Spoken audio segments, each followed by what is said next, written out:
Hey everybody, Brian Miller, Small Town Movie Watcher, coming to you live, not live, recorded, from the friendly confines of my wife's car, on my way to work. And I just got done watching Miss Peregrine's Home for Peculiar Children.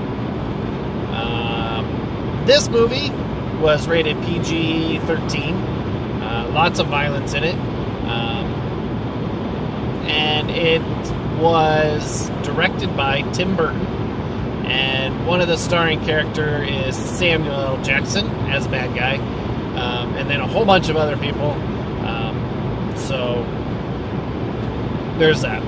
So this movie is about Miss Peregrine and her home for peculiar children. Think X-Men, and Charles Xavier's Home for the Gifted Children. There you go. That's what this is. This movie is about children who have these odd and peculiar abilities. It could be that they're invisible. It could be that they have a mouth on the back of their head. It could be that they're lighter than air and they could float away. It could be that they turn into peregrine falcons. So there's all kinds of things that are going on in this movie. Lots and lots of special effects. And the movie is, not only is it this home, but it's trapped in time. Particularly in England, and particularly somewhere during the London raids.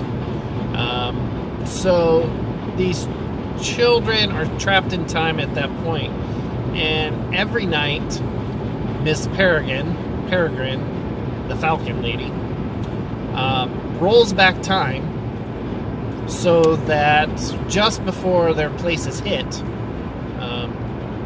they don't get hit, and so they are always trapped in this time just before they're hit by a Nazi bomb.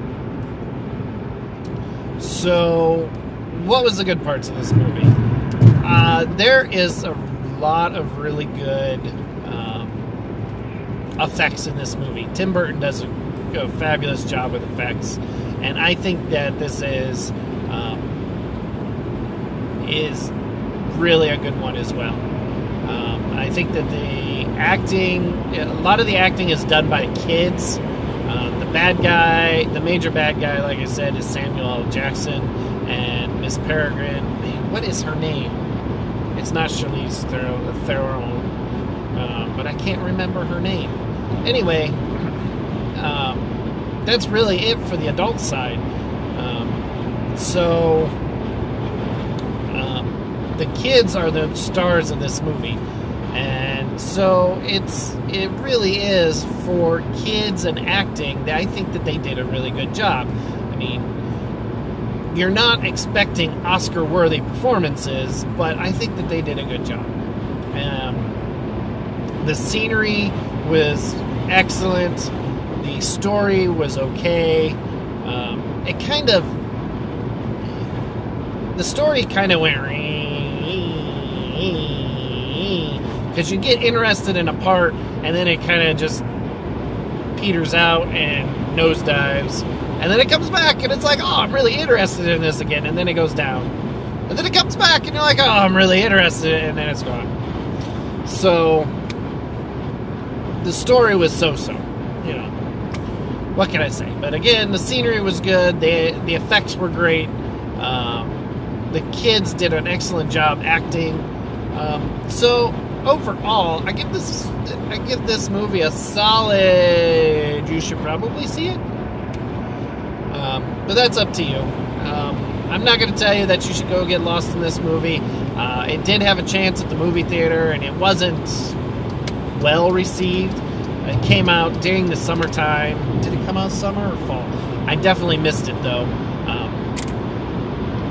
But it was one of those that it just got missed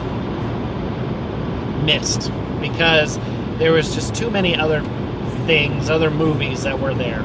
and so it just got missed. But this is a movie that's probably that's good for you in your home. You could enjoy it. I don't think it's anything too scary for kids. I did not let my kids watch it yet, and I only rented it, so I've already sent it back. I already watched it. The time has expired, so they're not going to see it yet. But it doesn't mean that it's not safe for them. Like I said, it gets some violence that is happening, some magical sequences, fantasy sequences, I guess you could say, that happen. So, Brian Miller, see, abruptly coming to an end.